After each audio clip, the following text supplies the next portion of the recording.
GRO, prostitute, Magdalena, bayarang babae, pokpok.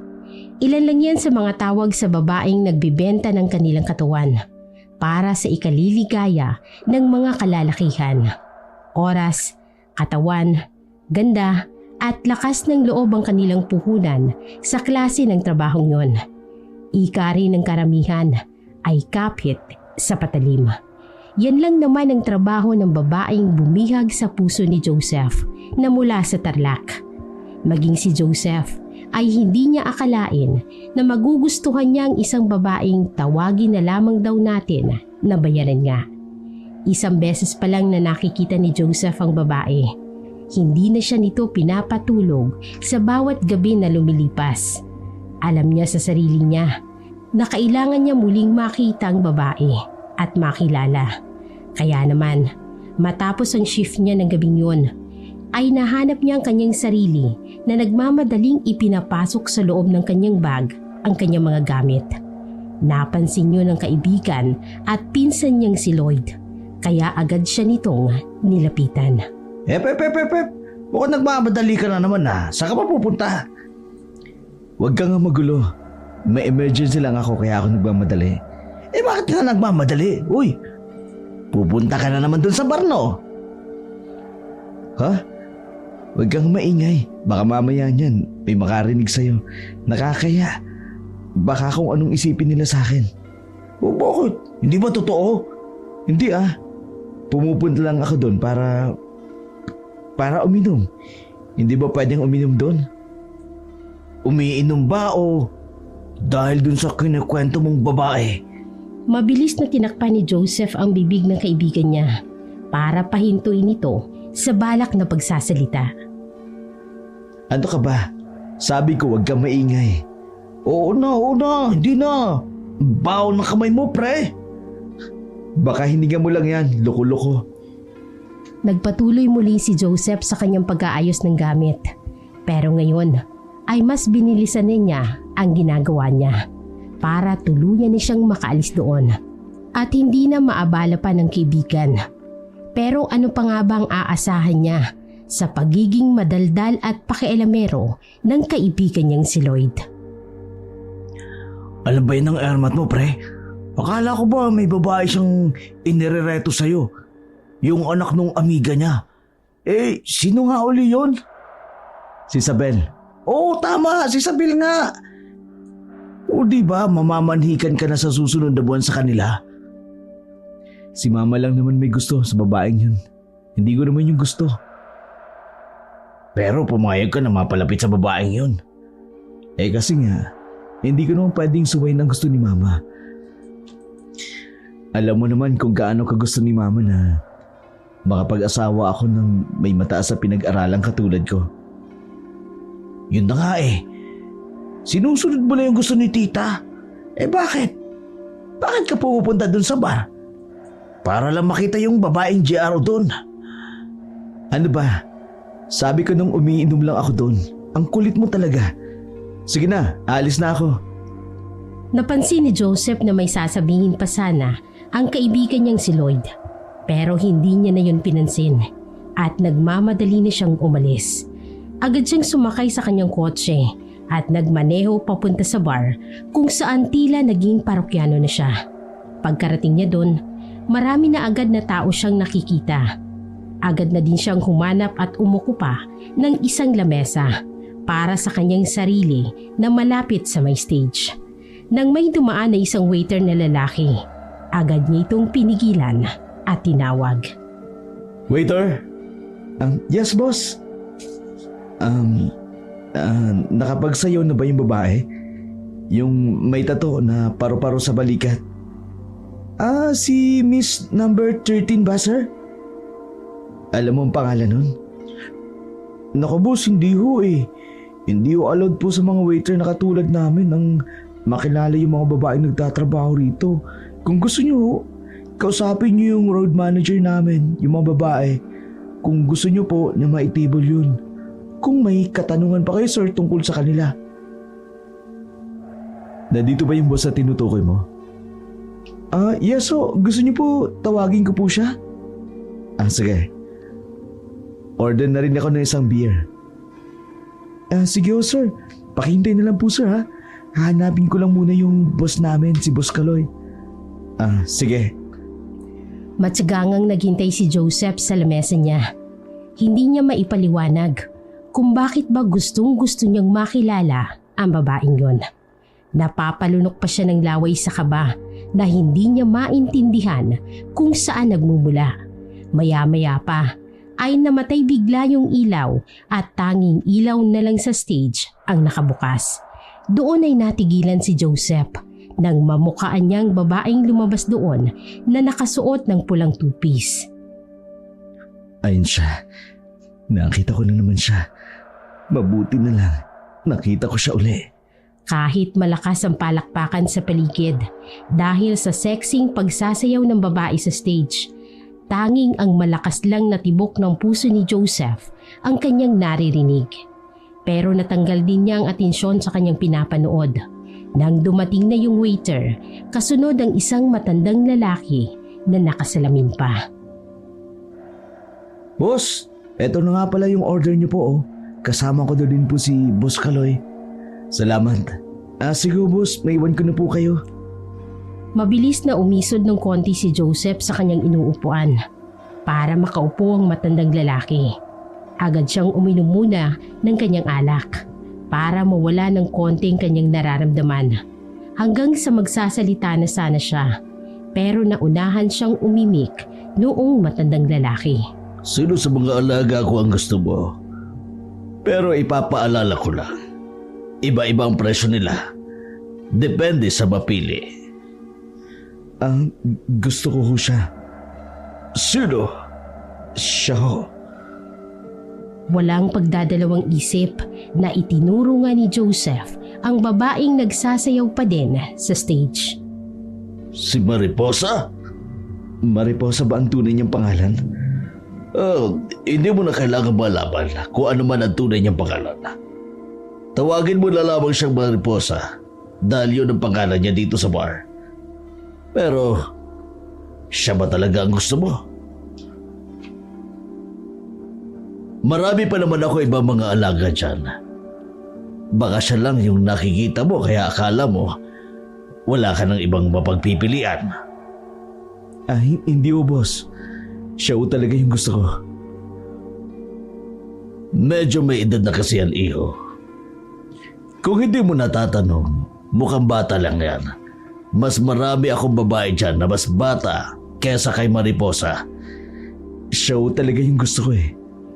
Talagang desidido si Joseph na makilala niya ng personal ang tinatawag na Mariposa ng bar. Nakakaramdam lang siya ng konting inis dahil pinipilit na matandang lalaki na ibang babae na lang ang ibigay sa kanya. Pero ang isinisigaw kasi ng puso niya ay walang iba, kung hindi ang babaeng yon. Kung gano'n hindi na kita mapipilit pa. Ang tanong ko lang ngayon, magkano ba ang kaya mong ibigay? Mahal po ba siya? Makipag-agawan ka na lamang sa mga congressman at mayor na kumukuha sa kanya. Mga tipo kasi nilang babae, yung katulad ni Mariposa. Yung may edad na, pero maganda pa din. At maganda pa din ang katawan. Kung tutuusin, hindi ka maniniwalang 40 na yan. Mukhang nasa late 30s lang. Kung kaya, ganyan ang tingin mo sa kanya. Pero kung kaya mong tapatan yung offer ni Congressman ngayong gabi para makasama si Mariposa, ibibigay ko siya sa'yo. Magkano po ba? 12,000. Kaya mo bang tapatan? Gagawin kong 15K. Para sa isang gabi lang. Doon napansin ni Joseph na malapad ang ngiti ng matanda kung saan ay tinapik-tapik pa siya nito sa balikat.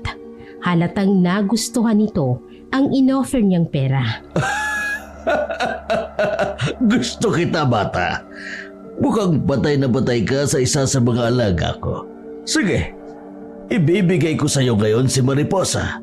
Sayong-sayo siya ngayong gabi. Salamat ho.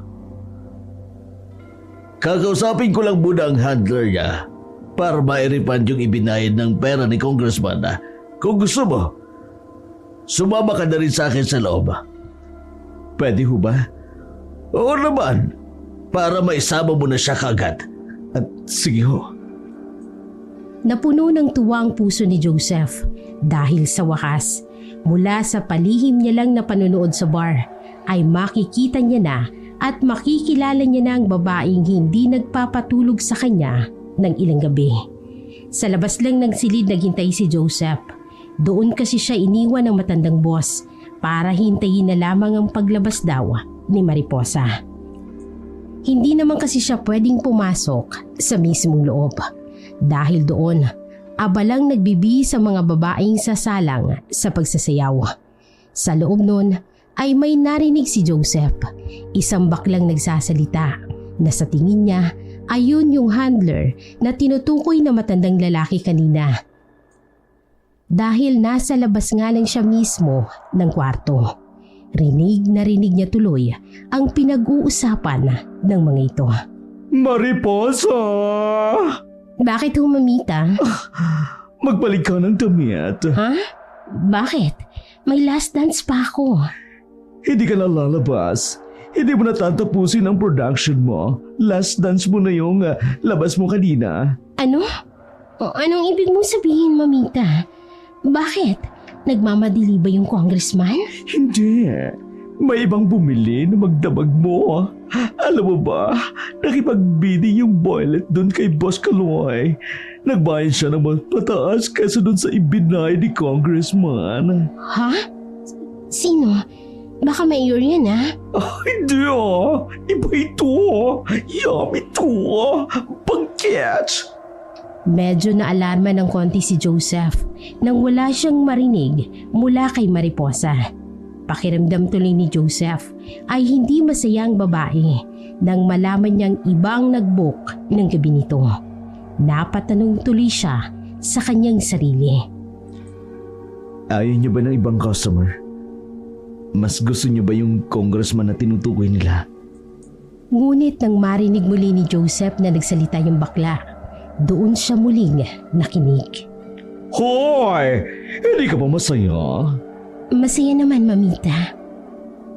Ay naku, nakakaingit naman tong si Marie. May nabihag na naman ang beauty niya kahit may edad na. Ngayon maaribo ka rin. Sandali! Sabi ko na wag mong mababanggit ang tunay na pangalan niya rito sa bar. Mariposa. Ang tagal-tagal kita pinagsasabihan. Sorry na, mamita. Nadulas lang. Ayusin mo kaya yung shade ng foundation mo para naman bumagi sa inyo, babaeng to. Kung ganyan ang makeup mo, hindi pantay at ang mukha kang bangkay, mahirapan ka talaga makahanap ng customer. Siya Mariposa, sige na, magbihis ka na. Kanina pa naghihintay sa labas sa iyo yung boylet mo. Sige, mamita. Galingan mo ha, para naman balik-balikan ka. Tsaka mukhang madatungi. Piruin mo, natalo niya yung offer ni Congressman. Okay, mamita. Agad na tumalikod si Joseph nang marinig niya na may papalabas. Ayaw niya kasi na magmukha siyang nakasilip o baka pagbintangan siyang namuboso. Kaya naman, hindi siya nagpakita ng kanyang mukha. Hindi din namin niya nakita kung sino yung lumabas, pero pakiramdam niya yun yung baklang handler. Hanggang sa maya-maya pa, pakiramdam niya ay huminto ang tibok ng puso niya. Noong muling bumukas ang pintuan, narinig niya ang boses ng babae sa kanyang likuran. Joseph? Ikaw ba yung Joseph? Ako nga. Hi. Akala ko dati ko nang naging customer eh. Bago pala. Bakit may problema ba sa mga bagong customer na kagaya ko? Mas gusto mo ba yung mga parokyano mo na? Hindi naman. Mas gusto ko nga yung bago eh. Para mas marami akong natitikman. Namula ang mukha ni Joseph dahil sa sinabi ng babae sa kanya. Buti na lang talaga at madilim sa gawin niyo ng silid Kaya sigurado siya na hindi yun napansin ni Mariposa. Sigurado at kumpirmado nga si Joseph sa kanyang sarili ng mga oras na yun na iba na talaga ang tama niya sa babae.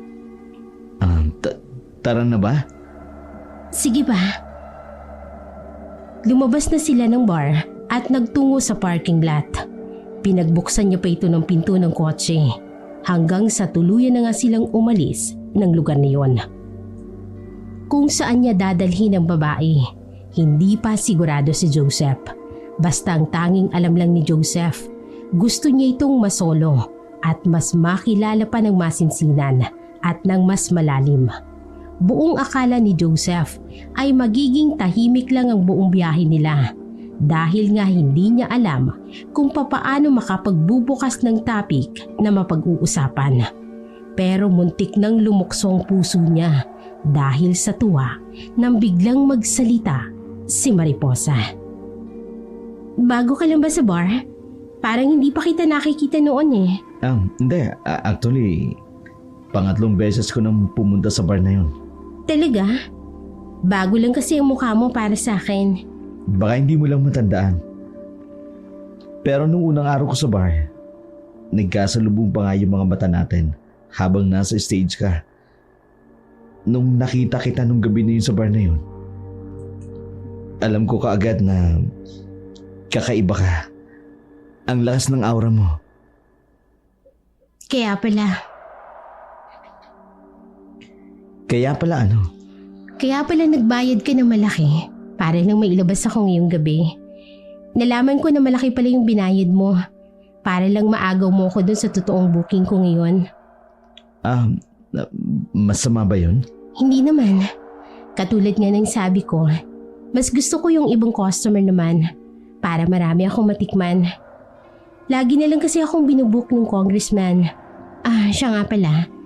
Sa tingin ko binata ka pa. Sa palagay ko din, mas bata ka kaysa sa akin. Hindi tuloy ako makapaniwala. Ang dami na pwede mong piliin, ako pa talaga. 40 na ako. Baka nga kasing edad ko ng nanay mo. Naku, hindi naman. Mas matanda naman ang mama ko sa'yo. Well, okay lang din naman kahit kasing edad ko ng nanay mo. Ibi-baby naman kita. Napadiretso ng pagkakaupo si Joseph sa may driver seats nang maramdaman niyang pumatong ang kamay ni Mariposa sa kanyang hita. Muli na namang tumalo ng puso niya sa tuwa. Pero kahit ganun, hindi yun ang gusto niyang mangyari para sa kanilang unang pagkikita. Kaya naman, taliwas sa kinasanayan na pinagdadalhan sa mga babaeng bayaran, tulad ng motel o di kaya'y kondo. Sa tabing dagat dinala ni Joseph si Mariposa. Hindi naman tuloy makapag-react ng maayos si Mariposa dahil bago sa kanya ang pinagdalhan sa kanya ng binata. Hindi ko alam na mas gusto mo pala yung mga public places. Adventurous ka pala. Hindi. Nagkakamali ka, Mariposa. Ha? Wala akong balak na ikama ka. Okay lang sa akin na kahit walang mangyari sa ating dalawa. Gusto ko lang talagang makasama ka. Napakamot pa si Joseph sa likod ng kanyang ulo dahil alam niya na medyo cheesy ang sinabi niya. Kitang-kita niya na natigilan naman ang reaksyon ni Mariposa dahil sa kanyang sinabi. Nagkatitigan sila sa kanilang mga mata kung saan ay tumagal din yun ng ilang segundo. Hanggang sa magsalita na rin ang babae. Bakit ayaw mo? Hindi ba kinuha mo ko para doon?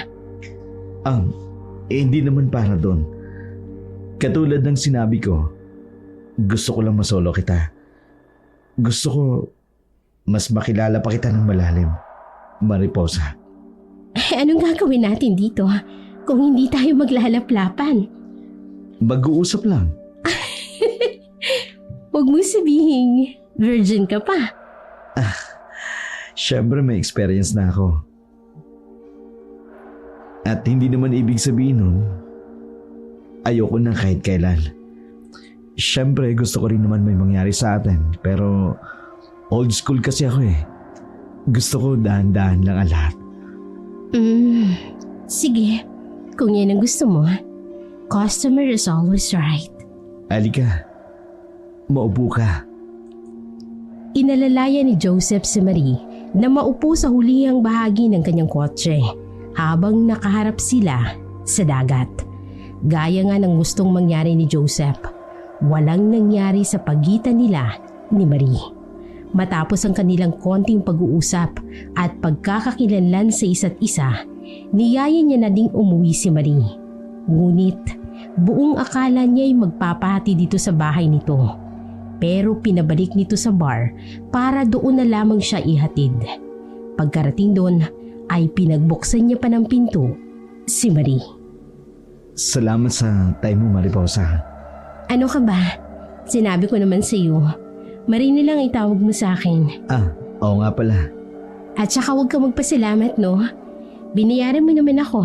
Hindi naman yun libre. Sana hindi ito ang huli nating pagkikita. Oo naman. Basta may datong ka, malaya mo akong masusolo. Sige na, kailangan ko nang pumasok sa loob. Sige. Magkita ulit tayo bukas. Hindi na umimik pa noon si Marie sa kanya at agad na ngang tumaliko dito para pumasok na sa bar. Hindi mapawi ang ngiti sa labi ni Joseph habang nagmamaneho siya pabalik ng kanyang kondo. Madaling araw na noon pero hindi pa rin siya nakakaramdam ng antok. Masaya pa kasi siyang binabalikan yung mga oras na magkasama sila kanina ni Marie. Kinabukasan, nag-half day lang si Joseph sa kanyang trabaho dahil balak niyang bilhan ng regalo si Marie para ibigay mamaya kapag nagkita sila. Nakasakay siya noon sa elevator nang bigla namang sumulpot ang kaibigan niyang si Lloyd at sumabay sa kanya pababa ng ground floor. Teka! Paalis ka, pre! Saan ka pupunta? Magkakapi ka ba sa labas? Hindi, uuwi na ako. Ano? 2:00 pa lang ng tanghali, bakit uuwi ka na? Masama ba ang pakiramdam mo, ha? LBM? Sira ka ba? Mag-half day ako ngayon. Ano? Bakit naman biglaan? Ang dami mo namang tanong. Kasi alam mo naman, candidate ka para next na magiging team leader natin, di ba? Tapos bigla-bigla ka na lang mag-half day na walang dahilan. Nakaramdam ng konting pagkapikon si Joseph sa pagiging matanong ng kaibigan niya sa kanya. Pero pinipigilan niya lang na maasar ng sobra dahil nga itinuturing niyang BFF si Lloyd. Alam mo naman, di ba? Hindi ko talaga kailangan ng posisyon na yun. Nagtatrabaho lang naman talaga ako para may rason ako na hindi magpakasal kaagad kagaya ng gusto ni Mama. Mayaman kami, Lloyd. Alam mo yun. Pero di ba sabi mo, gusto mo makuha yung posisyon na yun para may mapatunayan ka sa mama mo? Dati pa yun. Hindi ba pwedeng magbago ang goal ko sa buhay? Ikaw talaga. Magsasalita pa sana si Lloyd pero tinapik na ni Joseph ang balikat niya. Doon ay saktong bumukas na din ang pinto ng elevator. Sige pre, mauna na ako ha. Galingan mo na lang sa trabaho mo. Malay mo, sa'yo talaga mapunta yung posisyon na yun. Teka lang Joseph, sandali! Joseph! Kahit na dinig pa ni Joseph ang pagtawag sa kanya ni Lloyd, ay hindi niya na ito nilingon pa. Mga bandang 8:00 pa lang, nagpasya na agad si Joseph na pumunta sa bar. Nagmamaneho siya noon nang biglang mag-ring ang kanyang cellphone. Inabot niya yon at balak sanang sagutin.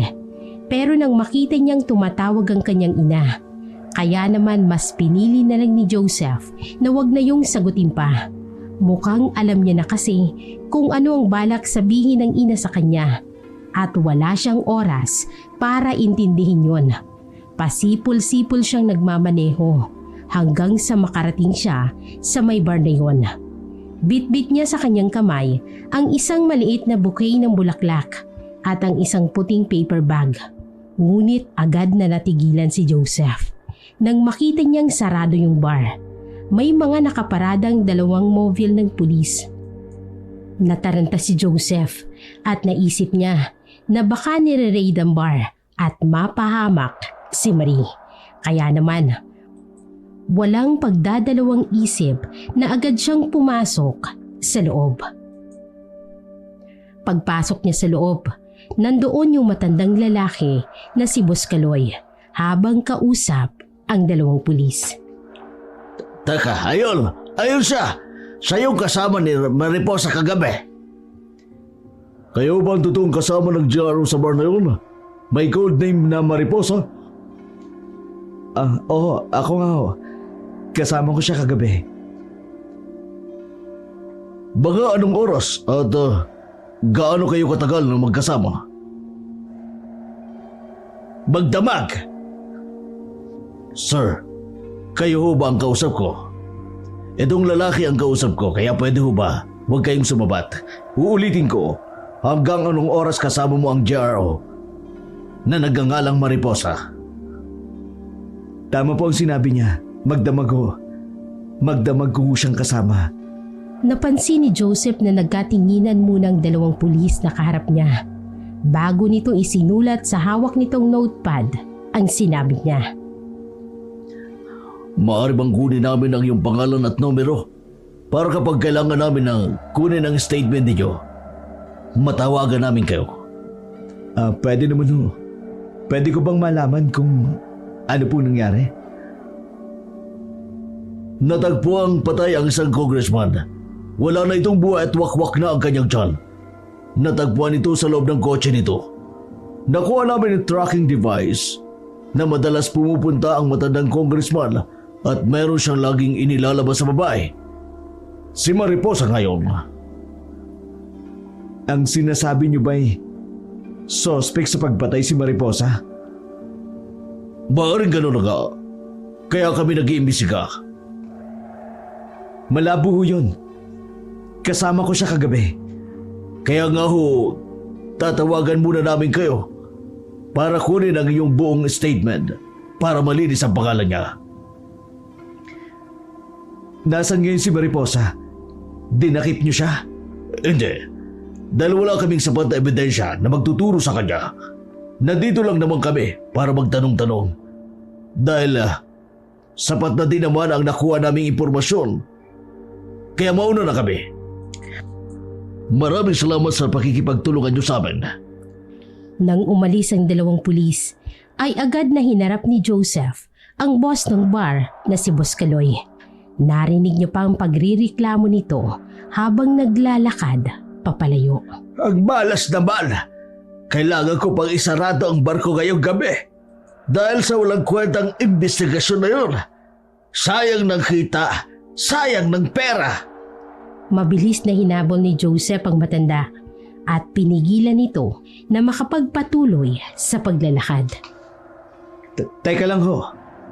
Ano yun? Anong kailangan mo? Walang ganap ngayon sa aking bar. Hindi mo ba nakikita sarado kami ngayon? Umuwi ka na. Bumalik ka na lamang bukas. Nasaan po si Mariposa? Tinanggal ko na siya kanina sa trabaho nang malaman kong isa pala siyang suspect sa pagpatay doon sa congressman na suki niya. Pero alam niyo na hindi siya gumawa nun dahil magkasama kami kahapon. Pero hindi magdamag, tama ba? Natigilan si Joseph dahil sa sinabi ng matanda. Tama nga naman, hindi niya talaga kasama si Marie nang magdamag dahil ibinalik niya si Marie sa bar na yon noong madaling araw. Ibig sabihin, naniniwala kayo na may kinalaman si Mariposa doon? Kalokohan, wala siyang kinalaman doon. E di pagtanggol mo siya kung may prueba ka. Basta ako, tinanggal ko na siya dito sa barko. Kung sakali may kinalaman man talaga siya, hindi na ako madadamay pa ng tuluyan. Lalo na itong barko. Kaya ikaw, kung si Mariposa lang naman ang binabalik-balikan mo rito, pues umalis ka na at huwag ka nang babalik dahil hindi mo na siya makikita pa. Aalis na sana muli ang matanda pero muli namang humarang si Joseph sa dadaanan nito. Teka, sandali lang ho. Ano na naman? Baka naman Pwede kong malaman kung saan ko siya makikita. Pwede niyo bang sabihin sa akin kung saan yung bahay niya? Kung saan siya nakatira? Paano ko malalaman? Hindi ko alam, okay? Doon mo itanong sa handler niyang bakla. Baka yon, alam yon. Nasaan mo siya? Umalis na din. Ang dami mong tanong, umalis ka na nga. Ang dami ko pang gagawin. Istorbo ka! Doon na nga ay hindi na napigilan ni Joseph ang matanda na makaalis. Kagat-kagat ni Joseph ang kanyang daliri habang nakatulala. Paulit-ulit niyang kinakagat ang kanyang kuko. Iba ang pakiramdam niya ngayon na nalaman niyang may posibilidad na hindi niya na makikita pang muli si Mariposa. Para siyang masisiraan ng ulo sa sobrang kagustuhan niya na makitang muli si Marie. Ngayon lang siya nagkaganon sa isang babae, kaya hindi siya mapakali. Hindi ako papayag na hindi ko siya makita. Kailangan ko siya makita. Para na ako nababaliw. Gagawin ko ang lahat para makita ka, Marie. Kailangan ko makita ang baklang yon na tinutukoy ng matanda. Dahil sigurado ako, siya ang makapagtuturo sa akin kung nasaan si Marie. Nagkaroon ng isang magandang ideya si Joseph para makita niya ang baklang tinutukoy ng matanda.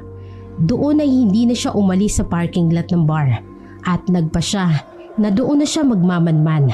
Natitiyak niya kasi na magpapakita din ng bakla na yon kapag nagbukas ulit ang bar. Wala na siyang pakialam pa ng mga sandaling yon kung abutin pa siya ng ilang araw sa pagbabantay. Sa kabilang banda, habang tila nawawala nga sa sarili si Joseph dahil sa kagustuhan niyang makita si Marie, wala siyang kaalam-alam na nag-aalala ang kaibigan niyang si Lloyd sa kanya. Kaya naman, nakatanggap siya ng tawag mula dito. Sinagot naman yon ni Joseph. Pre, asan ka na ba?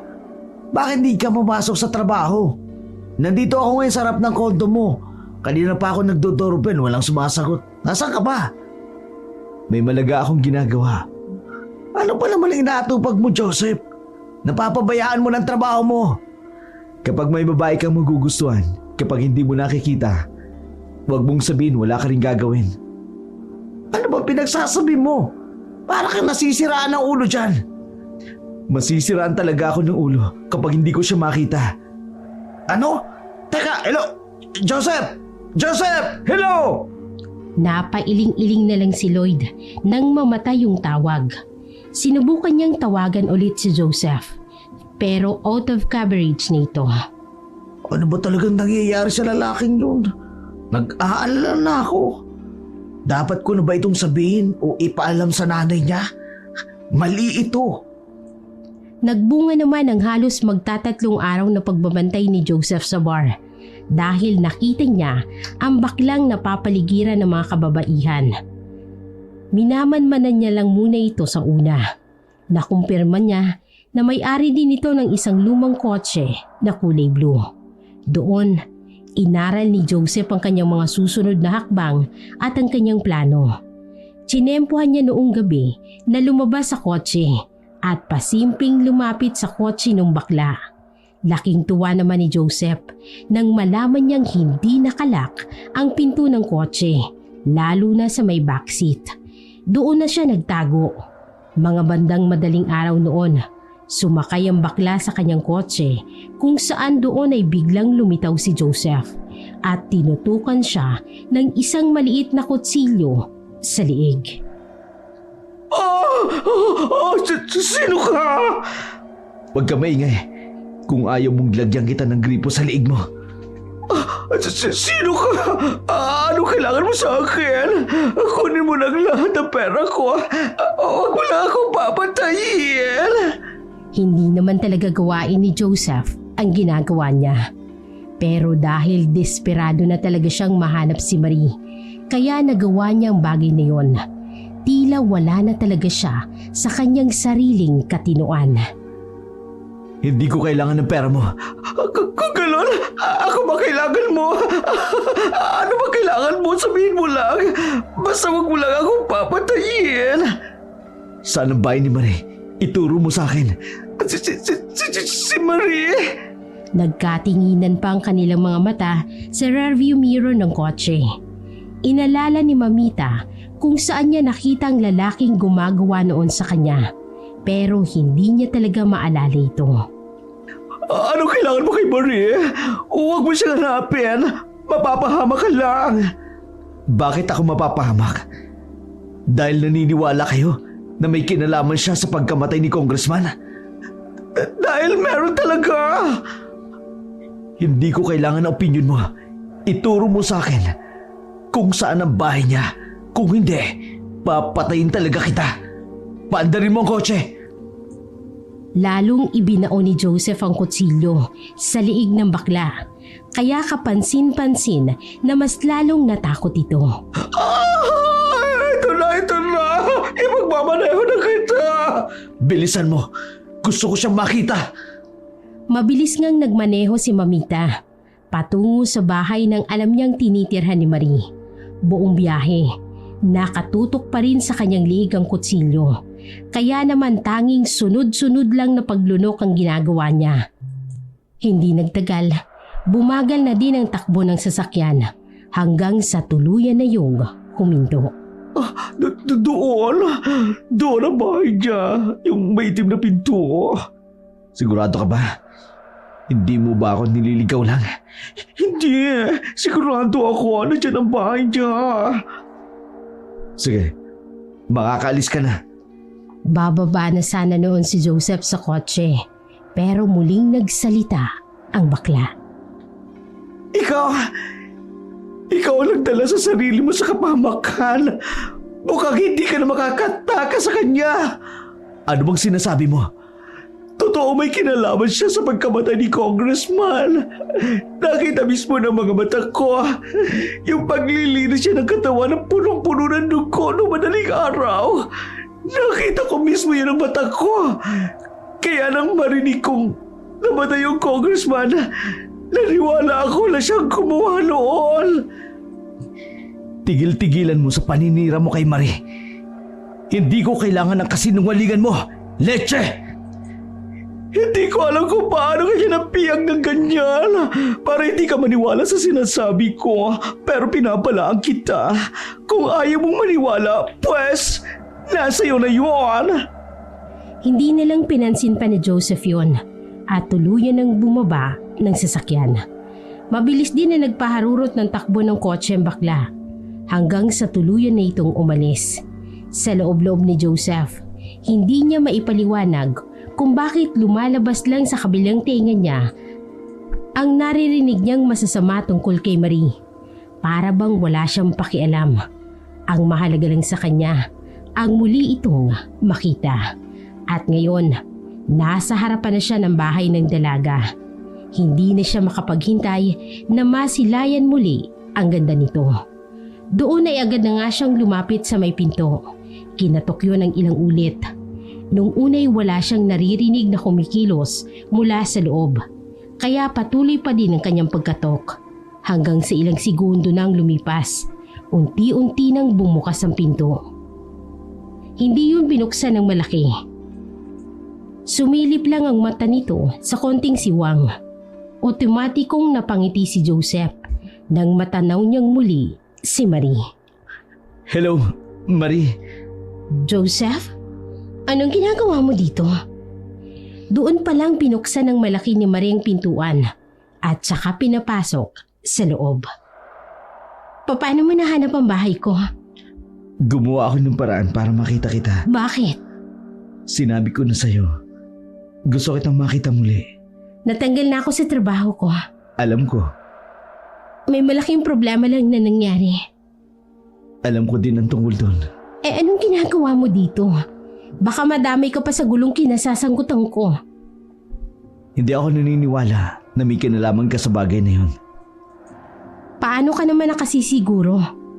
Dahil masyado kang maganda at mabait para maging isang mamamatay tao. Nagkatitigan sila ng ilang minuto hanggang sa tumalikod sa kanya si Marie. Umupo ito sa sofa at malakas na buntong hininga. Maya-maya pa ay nagsalita ito. Halos nababaliw na nga ako. hindi na din ako makatulog ng maayos. Paano ba naman? Natatakot ako na baka bigla na lang akong pasukin sa bahay ko. Tapos hulihin ako ng mga pulis. Nagkakaroon na nga din ako ng pagpapanik tuwing may hihintong sasakyan o kaya naman kakatok dito sa bahay ko. Baka kasi ako talagang ituro na may kinalaman sa pagkamatay na matandang yon, kahit wala naman talaga akong kinalaman. Nakaramdam ng sobrang pag-aalala si Joseph para kay Marie. Kaya naman, agad din siyang umupo sa kaharap na upuan nito. Doon ay muling nagsalita si Marie. Paano kung bigla nila akong hulihin? Paano kung hindi nila mahanap yung tunay na pumatay sa matandang yon? Tapos ako na lang ang ituro nila dahil alam nila na wala akong kalaban-laban. Paano kung may pagtatanggol ang sarili ko, Joseph? Gusto mo bang doon ka muna sa kondo ko tumira, Marie? Ha? Seryoso ka ba sa inaalok mo? Oo naman. Walang pagdadalawang isip ang ginawang pag-alok ni Joseph kay Marie. Total, pabor na pabor naman yun para sa kanya. Pakiramdam niya kasi, ayaw niya nang mawala pa sa paningin niya ang dalaga. Ang totoo niyan, tila tumalo ng puso niya sa sobrang tuwa kapag nai-imagine niya na nakatira na sila sa iisang bahay. Kung gano'n, kung bukal sa loob mo ang inaalok mo sa akin, sino ba naman ako para tanggihan yan? Mabilis na napaangat ng tingin si Joseph kay Marie nang marinig niyang naging kasagutan nito. Nabalot siya ng kakaibang tuwa at galak dahil sa narinig niya. Parang nagningning din ang kanyang mga mata ng sandaling yun. Talaga? Pumapayag ka? Oo naman. Bakit hindi? Kailan ba ako pwedeng lumipat? Ngayon din kung gusto mo.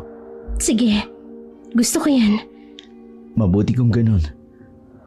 Babalik na lang ako dito mamaya. Kapag nakaimpake ka na, kukunin ko muna ang kotse ko. Kung saan ko ito hinabilin. Sige, ihintayin kita, Joseph. Salamat uli sa offer mo. Basta ikaw. Sige maiwan muna kita. Sige, bumalik ka kaagad ha. Oo naman. Nang mga sandaling yun, parang wala nang mahihiling pa si Joseph. Agad din niyang kinuha ang kotse niya sa parking lot ng bar at muling bumalik sa bahay ni Marie. Nakapag-impake na ito ng ilang mga gamit nito noong dumating siya, kaya agad nilang hinakot lahat. Pagkatapos noon ay agad na din silang umalis para naman magtungo sa kondo ni Joseph. Ito nga palang kondo ko. Feel at home ka ha. Mayaman ka pala. Nako, hindi naman masyado. Ipatong mo na yung mga gamit mo dito sa couch. Saan pala yung magiging kwarto ko? Ikaw na lang gumamit ng kwarto ko tapos ako naman dito na ako sa may couch. Ha? Bakit naman? Okay lang naman yun sa akin. Huwag kang mag-alala.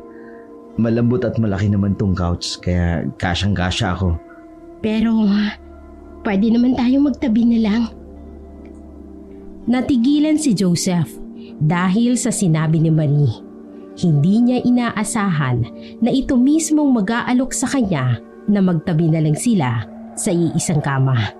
Sa sobrang bigla, hindi tuloy siya makapagsalita. Mga ilang minuto pa siyang nakatulala bago muling natauhan. Sigurado ka ba sa sinasabi mo? Oo naman. Bakit hindi? Para namang hindi mo alam kung anong klaseng trabaho meron ako. Huwag mo na akong gawing Santa, Joseph. Hindi ako si Maria. Maria ang pangalan ko. At isa akong bayarang babae. Kusang napalunok ng laway si Joseph sa paraan ng pagsasalita ni Marie. Parang nang-aakit yun. Hindi tuloy niya napigilan na mag-init ang kanyang buong katawan. Pero mabilis siyang umiwas ng tingin dito at muling nagsalita. Sige. Wala namang problema kung magtatabi tayo. Sure. Lalong walang problema sa akin yun.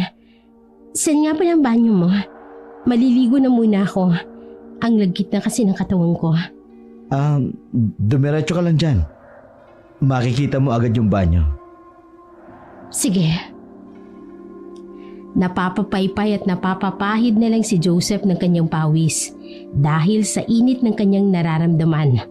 Dahil sa pagtira ni Marie sa kondo ni Joseph, tila nagkaroon ng sariling mundong dalawa. Ini-enjoy nilang pareho ang bawat araw na dumadaan hanggang sa may nangyari na din sa kanila. Wala nang mahihiling pa noon si Joseph. Pakiramdam niya na kay Marie na lang umiikot ang kanyang mundo. Kung saan ay kontentong-kontento na siya doon. Hindi na tuloy siya pumapasok sa kanyang trabaho. Umabot na din yun ng halos 1 linggo. Hanggang sa wala siyang kaalam-alam na noong araw pala ng linggo na yon, napagpasyahan ng kanyang kaibigan na si Lloyd na puntahan siya. Sunod-sunod na pagdodoorbell ang ginawa ni Lloyd. Hanggang sa bumukas yung pinto, nagulat na lang siya nang isang babae na nakasuot ng apron ang kanyang nakita. Sino ka? Anong ginagawa mo dito sa kondo? Lloyd, anong ginagawa mo dito? Hindi natuloy ni Lloyd ang kanyang sasabihin nang biglang sumulpot na din si Joseph sa likod ng babae kung saan ay wala itong suot na pang-itaas. 1 linggo ka nang hindi pumapasok sa trabaho. Bigla ka na lang nag-awol kaya heto, pinunta na kita dito sa kondo mo. Ano bang nangyari sa'yo? Akala ko pa naman may sakit ka. Yun pala eh. Mukhang okay ka. Hindi na muna sumagot sa kanya si Joseph dahil hinarap muna nito ang babae at saka nagsalita ng mahinahon. Marie, iwanan mo muna kami ng kaibigan ko. Mag-uusap muna kami. Ipagpatuloy mo lang pagluluto mo ng dinner natin sa loob. Sige, bilisin mo ha. Hihintayin kita. Sige. Nang umalis na ang babae, ay lumabas ng kondo niya si Joseph, kung saan ay doon sila nag-usap. Sana tinawagan mo lang ako. O di kaya tinext mo ko. Hindi ka na sana nag-abala pang pumunta rito. Kung binubuksan mo sana yung cellphone mo para naman matawagan kita. Mag-1 linggo na yung nakapatay kaya hindi kita makontak. Bakit nga pala hindi ka nagparamdam? Kahit man lang sa trabaho hindi ka pumapasok. Mukhang nakalimutan ko lang i-send yung resignation ko. Pero mamaya, gagawin ko yun. Resignation? Magre-resign ka na? Katulad ng sinabi ko, hindi ko naman talaga kailangan ng trabaho. Alam ba ni Tita Sally yan? Hindi ko pa nasasabi. Hindi mo pa nasasabi? O hindi mo talaga balak sabihin dahil alam mong hindi siya papayag?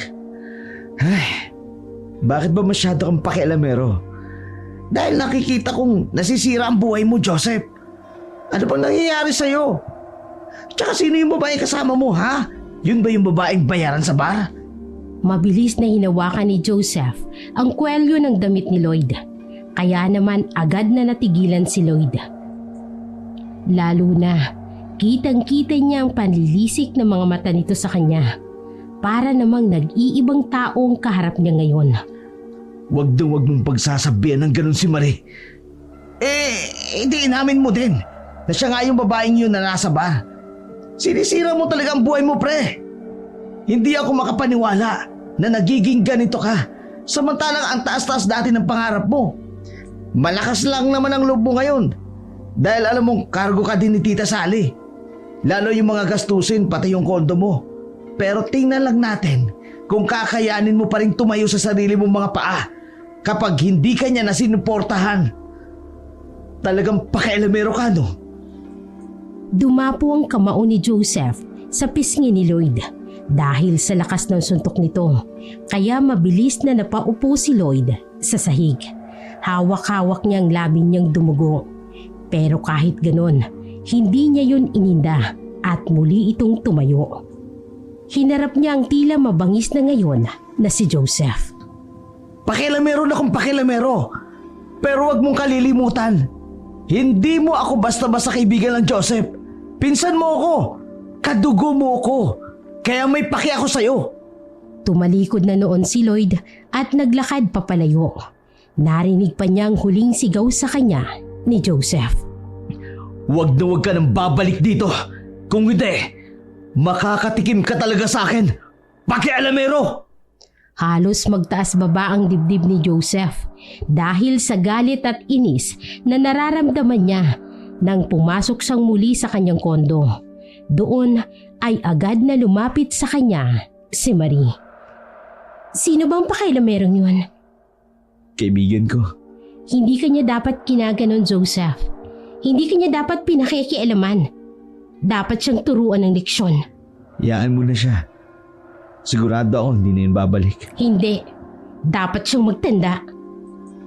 Anong gagawin ko? Wala kang gagawin. Ako na ang bahala. Anong ibig mong sabihin? Basta, hindi mo na kailangan pang malaman. Ibigay mo sa akin ang address niya. Sinabi ni Marie ang katagang yun habang diretsyong nakatitig sa mga mata ni Joseph. Sa isang iglap, biglang napasunod naman si Joseph sa gustong mangyari ni Marie na para bang isang sunod-sunuran na tuta. Ibibigay ko sa'yo? Tama yan. Kinagabihan sa bahay ni Lloyd, mahimbing siyang natutulog noon. Nang biglang sunod-sunod na pagkatok sa kanyang unit, ang agad na nagpagising sa diwa niya. Bumangon siya noon kahit napipilitan at agad na tinungo ang pintuan. Sino yan? Hinintay niya muna na may sumagot sa kanya pero walang nagsalita. Kumunot na ang noo-noon ni Lloyd. Sabi ng sino yan eh! Marahas niyang binuksan ang pinto. Doon ay nabalot siya ng pagtataka kung bakit wala naman siyang nakita na kahit sino nang buksan niya ang pinto. Medyo humakbang pa siya para makalabas talaga ng unit niya at saka lumingon sa kaliwa at kanan. Pero wala talaga siyang nakita. Nagpasya na siyang bumalik na lang sa loob at bumalik na din sa pagtulog. Habang nakapikit ang kanyang mga mata at unti-unting nadadalang muli sa pagkahimbing, doon ay biglang may narinig siyang mabibigat na yabag. Nanunuot ang mga yabag na yon sa kanyang pandinig. Dahil nga mababaw pa lamang ang tulog ni Lloyd, agad siyang nagising. Sa pagmulat ng kanyang mga mata, isang maitim na imahe agad ng tao ang nakita niya sa may bandang paanan ng kama niya. Sino ka? Paano ka napasok sa kwarto ko? Dahil madilim, inakala niyang tao talaga yon. Pero biglang nangilabot ang buong katawan ni Lloyd nang makita niyang nagpupulahan ang bilugang mga mata nito at titig na titig sa kanya. Sino ka? Halimaw! Tulo! Bago pa man makasigaw ng tuluyan, ang maitim na imaheng yon, bigla itong tumalon sa kama ni Lloyd. Nadaganan ng halimaw na yon ang tiyan ni Lloyd at bigla siya nitong sinakal. Ramdam ni Lloyd ang matatalas nitong kuko na unti-unting bumabaon sa kanyang liig. Bitiwan mo ko! Mamamatay ka na! Tulong! Tulong! Papatayin kita! At muli na namang umungol na parang mabangis na hayop ang halimaw na yon. Nangilabot ang buong katawan ni Lloyd. Sisiguraduhin ko, kakainin kita ng buhay. Lahat ng lamang loob mo ay kakainin ko. Masyado kang pakialamero! Bitiwan mo ko! Halimaw ka! Aswang! At kahit nahihirapang magsalita si Lloyd dahil sa pagkakasakal ng halimaw sa kanya, ginawa niya ang lahat ng makakaya niya para lang mapahinto ito at maialis mula sa pagkakadagan sa kanyang tiyan. Buti na lang talaga at kung pagbabasehan ng laki ng katawan ni Lloyd kaysa sa halimaw, mas malaki ang kanyang katawan. Sa mga oras na yon, hula niya'y isang babae ang aswang na yon dahil balingkinitan ang katawan nito at mas pandak ito kesa sa kanya. Kaya naman, pinilit niyang pumalag dito. Ginamit niyang kanyang binti at paa upang kumilos hanggang sa maalis at maitulak niyang aswang na muling umaalulong na para bang mabangis na hayop. Hindi na yun pinansin pa ni Lloyd. Mabilis siyang tumakbo palabas ng kanyang silid. Agad siyang dumiretso sa may kusina para kumuha ng asin at bawang. Maya-maya pa, nakasunod na sa kanya ang aswang. Papatayin kita! Sige! Papatayin kita! Sige! Labitan mo ko! Sisiguraduhin kong uubusin ko sa'yo ang laman ng asin na to dito sa garapon na to! Akala mo ba? Wala akong alam na pangontra sa aswang na katulad mo! Sige! Lumapit ka! Kundi papatayin kita! Kung papatayin mo ko, sisiguraduhin kong uunahin kita! Umalulong na naman ang aswang kay Lloyd na para bang wala itong balak na umatras. Dahil doon, kaya naman napilitan si Lloyd na dumakot ng asin at agad na ibinato ito sa aswang. Naglikha na parang pumipitik na langis ang katawan ng aswang nang matamaan yun ng asin. Sumigaw naman ang aswang na para bang nasasaktan. Sige! Huwag mo kong susubukan! May araw ka din. Pakialamero ka. Sa susunod, papatayin na talaga kita. Tandaan mo yan! Mabilis na tumakbo ang aswang palabas ng kanyang unit. Nabasag pa nga ang nadaanan nitong vase pero hindi na yun gaanong pinansin ni Lloyd. Nang mga oras kasi na yun, hinahabol niyang kanyang hininga dahil sa nangyaring pakikipaglaban sa aswang. Pero habang malakas ang kanyang binibitawang hininga, meron namang tumakbong hinala sa isip ni Lloyd ng mga oras na yun. Mukhang kilala ko ang aswang na yun. Kung tama ang hinala ko, siya yung... Ibig sabihin, may kinalaman din siya sa pagbabago ni Joseph. Pinaiikot niya lang si Joseph. Isa din siyang biktima. Kailangan kong gumawa ng paraan para makaligtas si Joseph. Alam ko at naninigurado ko, siya talaga yun. Siya ang babaeng nasa kondo. Kinabukasan, nagtungo agad si Lloyd sa kilala niyang albularyo. Ikwinento niya dito ang nangyari sa kanya at sinabi niya rin dito ang pinaghihinalaan niyang umatake sa kanya kagabi. Doon niya napagtanto na kilala din pala ng matandang albularyo ang tinutukoy niyang aswang. Matagal ko nang tinutukoy siyang aswang na yun. Kilala niyo ang tinutukoy ko? Oo, kahit na may edad na ang aswang na yon, maganda pa din siya at kaakit-akit. Maraming nabibighani sa kanya. Ang mga target niyang biktimahin ay yung mayayaman at may itsura kahit papano. Kapag napagpasya niyang ikaw ang bibiktimahin, makikipagsalubong siya ng tingin sa iyo. Kapag nakipagtinginan ka, ilang segundo lang, bibigyan kanya na ng tinatawag niyang palipad hangin. Doon ay mababaliw ka sa kanya. Kung saan hahanap-hanapin siya nito, ma-o-obsess sa kanya ang lalaking nakatinginan niya. Doon niya ito huhututan ng pera. Kapag nakuha niya ng lahat ng pera, bibiktimahin niya na ito. Doon niya ito papatayin. Kung ganun, may kinlaman nga ho ang... Kailangan natin magmadali mga abo. Sigurado ako. Narinig niya ang sinabi ko kay Joseph. Naisusumbong ko siya kay Tita Sally para mawala siya ng sustento. Siguro, yun din yung dahilan kung bakit bigla niya akong inatake kagabi. Para hindi na ako makapagsumbong. Kung malalaman niyang wala na siyang mahutot sa pinsan ko, baka patayin niya ito. Tama ka.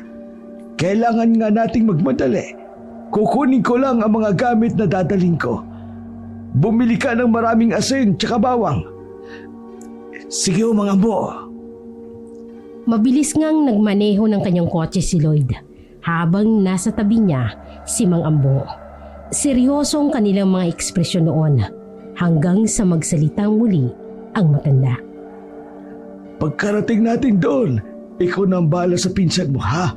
Hawakan mo siyang mabuti dahil tatanggalin natin yung pampalipad hangin niya. Tama ho, mas maganda kung uunahin natin ang kalagayan ni Joseph dahil tsak na ipagtatanggol niya yung babaeng aswang na yun kapag hindi natin natanggal yung pampalipad hangin sa kanya. Pero malaking posibilidad na nandoon ang aswang kapag nagkataon kakailanganin mong ikaw mismo magtanggal ng palipad hangin sa pinsan mo. Ako? Paano? Sa pamamagitan nito. May inilabas ang matandang albularyo na isang maliit na bote. Binatuhan lang yun ng mabilis na tingin ni Lloyd at agad na ibinalik muli sa kalsada ang atensyon. Ano yan, Mang Ambo? Langis ito. Kailangan mo itong maipainom sa pinsan mo para mawala ang ang pagkaibang niya. Kaya mo bang gawin yon? Kakayanin ko para sa kapakanan ni Joseph. Mga bandang 11:00 na ng gabi nang makarating sila sa kondo ni Joseph. Si Lloyd ang umarap sa may pinto. Habang pinapatago naman niya sa may gilid niya si Mang Ambo. Sunod-sunod siyang nag-doorbell hanggang sa bumukas na din ang pinto noon at si Joseph ang nakaharap niya. Agad niyang nakita ang nalilisik na mga mata ni Joseph habang nakatingin sa kanya. Ano naman bang ginagawa mo dito? Hindi ba sinabi ko na sa'yo na huwag ka nang babalik? Hindi ako nagpunta rito para sa'yo, Joseph. Anong ibig mong sabihin? Kung hindi ako, sino pala? Yung halimaw na pinatira mo dito, yun yung sadya ko. Sinong halimaw? Huwag mo siyang papapasukin, Joseph! Naputol ang pag-uusap nila nang biglang sumigaw ang babaeng yun mula sa loob ng bahay. Nagulat si Joseph kaya agad niyang isasarado sana ang pinto ng kanyang unit. Pero mabilis na napigilan yun ni Lloyd. Agad na itinulak ni Lloyd si Joseph para makapasok siya. Mga mo, pumasok na kayo! Sigaw ni Lloyd habang tulak-tulak niya ang dibdib ni Joseph. Sino yung kasama mo matanda? Bakit mo pinapasok yan dito sa pamamahay ko? Palabasin mo yan! Trespassing kayo! Nandito kami para tulungan ka, Joseph! Tulong?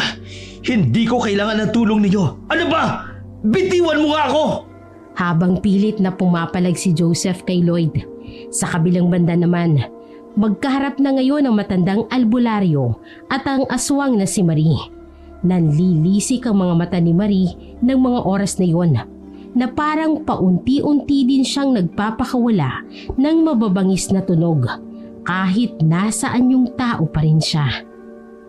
Nagkaharap din tayong muli. Buhay ka pa pala, tanda. Ipinangako ko na hindi ako mamamatay hanggat hindi kita napapatay. Anong sinasabi ng matandang yan? Huwag mong sasaktan si Marie! Hoy! Marie naman pala ang pangalan mo ngayon. Nuknukan ka talaga ng pakialamero, Ambo. Oo, lalo na't alam kong may bibiktimahin ka na naman. Bakit kaya hindi mo ipakita ang tunay mong katauhan sa likod ng maamo at mapang-akit mong mukha ngayon? Pakialamero! Muling nagpumiglas noon si Joseph. Gusto niyang ipagtanggol ng mga oras na yun si Marie. Pero hindi pa rin siya makawala mula sa mahigpit na pagkakahawak ni Lloyd sa kanya habang nakadiin siya sa may pader. Ano ba? Bitiwan mo nga ako, Lloyd! Sumusobra ka na! Ginagawa ko to para sa'yo, Joseph! Kaya ito, inumin mo! Inilapit ni Lloyd ang hawak niyang maliit na bote sa bibig ni Joseph. Pero agad naman itong iniwas ang bunganga. Ano ba yung pinapainom mo sa akin? Lason ba yan? Gusto mo akong patayin? Hindi! Maniwala ka! Ito yung makakatulong sa'yo! Ayoko! Bitiwan mo ko, hindi papatayin kita! Hindi na nakapagpigil pa noon si Lloyd. Kaya naman, agad niya nang itinumba sa sahig si Joseph. Natumba nga ito habang si Lloyd naman ay nasa ibabaw ng pinsan niya. Aray ko, ano ba? Bitiwan mo ko! Inumin mo na to! Joseph! Kahit anong gawin niya, wag na wag mong iinumin yan! Papatayin ka nila! Gusto nilang mamatay ka!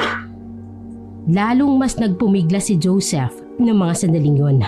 Pero dahil nakadagan nga si Lloyd sa ibabaw ni Joseph, kaya hindi pa rin siya gaanong nakakakilos. Ganun pa din pala ang taktika mo, no? Sabi nang huwag kang mangialam dito, tanda! Ito ang magiging katapusan mo! Sige, tingnan natin kung sino magkakaroon ng katapusan ngayon!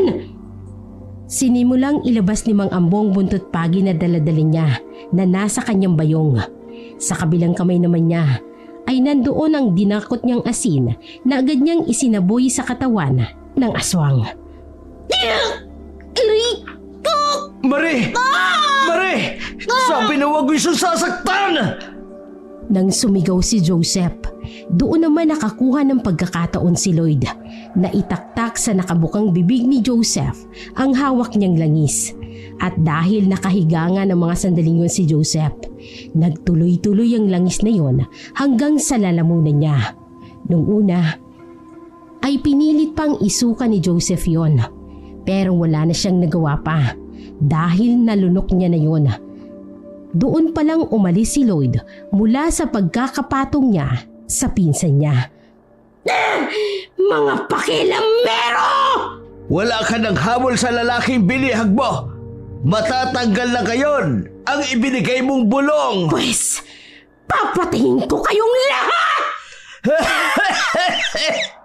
Excuse me lang ha, hindi ka magtatagumpay!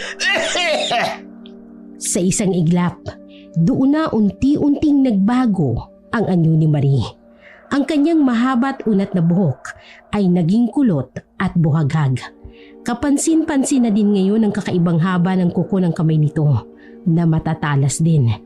Ang kanyang mga ngipin ay kusang dumami kesa sa normal na bilang nito at naging matulis din yun. Ibang-iba na ngayon ang itsura ni Marie kaysa sa dati nitong anyo. Doon na din nakumpirma ni Lloyd na ito nga talaga ang aswang na umatake sa kanya kagabi. Sa wakas, ipinakita mo na ang tunay mong anyo! Papatayin ko kayo! At ikaw, tanda, ang uunahin ko! Umungol na parang mabangis na hayop ang aswang. Umaalingaw-ngaw yun sa buong kondo ni Joseph. Na mga sandaling yun naman, unti-unti na ding bumabalik ang kanyang katinuan. Agad namang hinila ni Lloyd ang kanyang pinsan, papalayo sa mangyayaring labanan. May aswang! May aswang! Siya ang babaeng dinala mo rito. Isa siyang aswang, Joseph. Ano? May iniuwi akong aswang dito sa pamamahay ko? Oo, dahil inakit ka niya at binighani ka niya. Kaya nawala ka sa sarili mo. Wala akong masyadong maalala. Hindi na importante yon. Ang mahalaga, ligtas ka na. Nawala na yung bulong ng aswang. Malakas na hinagupit ni Mag-Ambo ng kanyang buntot pagi patungo sa direksyon ng aswang. Agad itong tumalon para maiwasan yon hanggang sa bumagsak yon sa mismong harapan ng matandang albularyo. Isang nakatatakot na ngisi ang pinakawalan ng aswang nang makita nitong nabigla ang matanda sa mabilis niyang pagkilos. Matanda ka na talaga. Ang bagal mo nang kumilos. Dahil dyan, mamamatay ka na. Mabilis na sinakal ng aswang ang liig ni Mang Ambo. Mahigpit yun. Kaya ramdam ng matanda ang pagbaon ng kuko doon. Sa higpit nun ay hindi na din halos makagalaw. Agad namang kumilos si Lloyd at pasimple niyang binulungan noon si Joseph. Kumuha ka ng asin doon sa bayong ni Mang Ambo. Tapos ibato mo doon sa aswang. Lalapit lang ako doon sa may likod para makuha ko yung latigo ni Mang Ambo. Ano? Paano kung masaktan ka? mapahamak tayo. Hindi natin pwedeng pabayaan si Mang Ambo. Basta sundin mo na lang ang inuutos ko. Walang mangyayari sa atin. Dahan-dahan na naglakad si Lloyd patungo sa may bandang likuran. Nang makarating siya doon, ay nagsalubong pa ang mga mata nila ni Mang Ambo. Doon pa pasimpleng ibinato ng matandang albularyo ang hawak niyang buntot pagi patungo sa pwesto ni Lloyd.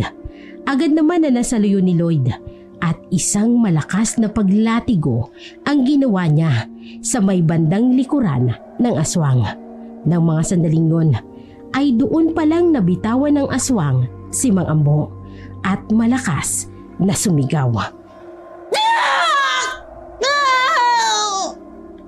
Naging sanhiyo ng mahaba at malalim na sugat na tinamaan ang buntot pagi sa may likod ng aswang. Nasira din ang damit na suot noon. May nakita din si Lloyd na parang usok na nagmumula sa mga sugat nito. Nang humarap sa kanyang aswang, ay muli siya nitong inangilan na parang mabangis na hayop. Doon sinenyasan ni Lloyd si Joseph. Ngayon na, Joseph! Ibato mo mismo sa sugat niya yung asin! Mabilis na kumilos si Joseph. Agad niyang sinunod si Lloyd at ibinato niyang isang dakot na asin sa sugat nito. Mas lalong umalingaw-ngaw ang malakas na sigaw ng aswang. At napaluhod pa ito sa hapdi at sakit na nararamdaman dahil sa sugat na nalagyan ng asin. Aray ko! Ang hapdi! Ang hapdi! Nagwala lalo ang aswang. Para itong uod na inasinan. Maya-maya pa ay doon na unti-unting lumapit si Mang Ambo kay Lloyd. Hawak-hawak niya ang liig niya na may konting agos ng dugo at sa kanya inabot sa kamay ni Lloyd ang buntot pagi. Tama ginawa ninyo! Ngayon ay tutuloy na kitang tapusin para wala ka nang mabiktima pa! Parang awan niyo na. Huwag niyo akong papatayin. Magmakaawa ka na sa lahat ng binibiktima mo! Muling hinampas ni Mang Ambo ang katawan ng aswang na nagsanhi naman yon ng sugat sa kanyang braso. Nagwala na naman ang aswang at sumigaw na naman ito ng pagkalakas-lakas. Mawala ka na sa mundong ito! Mawala ka na! Habang abala sa paghahampas ng buntot pagi si Mang Ambo, sinabayan naman yun ang paghagis ng asin ni Lloyd at Joseph. Nang manghina ang aswang dahil sa natamo niyang mga sugat at sakit sa buong katawan. Doon na naglabas ng maliit na kutsilyo si Mang Ambo. Nakabalot pa yon sa isang itim na panyo habang may nakabudbud din na asin. Dahang-dahang lumuhod si Mang Ambo sa harapan ng aswang. Kailangan natin itong itarak sa kanyang puso para tuloy na siyang bawian ang buhay. Itinutok na nga ni Mang Ambo ang talim ng kutsilyo sa nanghihina na ngayon na aswang at sa konting puwersa lang, tuluyan na yung bumaon doon. Napapikit at nagtago sa likuran ni Lloyd si Joseph dahil ayaw nitong makita ang nangyari. Dahil sa nakatarak na kutsilyo, tuluyan ng binawian ang aswang. Tumayo muli ang albularyo at hinanap ang dalawa. Kukunin ko ang bangkay nito at susunugin. Gusto niyo ba akong samahan? Sige, ipagmamaneho ko po kayo. Maraming salamat nga po pala sa tulong ninyo. Kung hindi po dahil sa inyo, hindi ko malalaman na bihag na pala ako ng aswang na yun. Walang ano ba dyan? Ano't ano pa man? Itong si Lloyd ang talagang hindi sumuko para matulungan ka. Sa kanya ka dapat magpasalamat. Salamat pare. Salamat at pasensya na din sa lahat ng mga nagawa ko. Hindi ako nakinig sa'yo. Mula na yun, tol. Mabuti na lang talaga kilalang kilala kita. Kaya alam ko kaagad na may mali. Kaya ako nang gumawa ng paraan para matulungan ka. Dahil talagang May kakaiba kang ikinikilos. Tunay ka nga talagang kaibigan at kadugo. Nagsalo pa sila noon sa mahigpit na yakap. Gaya ng plano, sinunog nga nila ang bangkay ng aswang. Tuluyan ngang naging abo ang pangyayaring yon sa buhay ni Lloyd at Joseph. Hindi na din pala natuloy ang pag-iimbestiga sa pagkamatay ng congressman dahil nga nakiusap ang pamilya nito na wag nang ungkatin pa dahil masisira daw ang pangalan nito. Lalo na at may asawa pala ito pero nambababae sa bar. Tuluyan na ding nabaon sa limot. Bumalik na din sa dati si Joseph. Naging maayos na ulit ang kanyang trabaho, kung saan ngayon ay meron na itong asawa at mga anak. Ganon din si Lloyd, may sarili ng pamilya. Ngunit dala-dala pa rin nila sa kanilang alaala ang minsang pakikipagsagupaan sa aswang noon na hindi naman nila parehong pinaniniwalaan.